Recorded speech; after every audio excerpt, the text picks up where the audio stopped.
శాతవాహనుడు. ఈ శాతవాహనుని పేరు మీదుగానే ఈ వంశానికి శాతవాహన అనే పేరు వచ్చిందని చెప్పుకున్నాం మనం. ఈయనే ఈ వంశానికి మూల పురుషుడు. ఈ వంశానికి మూల పురుషుడు ఎవరంటే శాతవాహనుడు.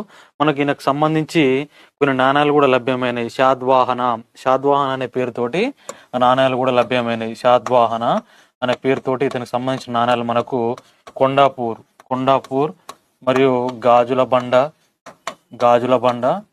కొండాపూర్, గాజుల బండ మరియు ఓరుగల్లు ప్రాంతాల్లో ఇతనికి సంబంధించిన నాణ్యాలు మనకు లభ్యమవుతున్నాయి. మరి శాతవాహనుడి యొక్క బిరుదు పురాణాల ప్రకారం శాతవాహనుడి యొక్క బిరుదు ఏంటంటే ఇతడు పురాణాల్లో శాంత కాముకుడిగా పిలువబడ్డాడు. ఎవరంటే ఈ యొక్క శాతవాహనుడు.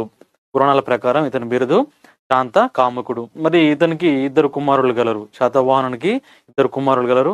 వాళ్ళు ఎవరంటే శ్రీముఖుడు మరియు కృష్ణ లేదా కన్హ. శ్రీముఖుడు మరియు కృష్ణ లేదా కన్హ అనటనే వీళ్ళిద్దరూ ఇతని యొక్క కుమారులు. శ్రీముఖుడు, ఇంకొకతను కృష్ణ అంటారు, లేదా కన్హ అంటారు. కృష్ణ లేదా కన్హ. వీళ్ళ గురించి ఒకసారి చూద్దాం.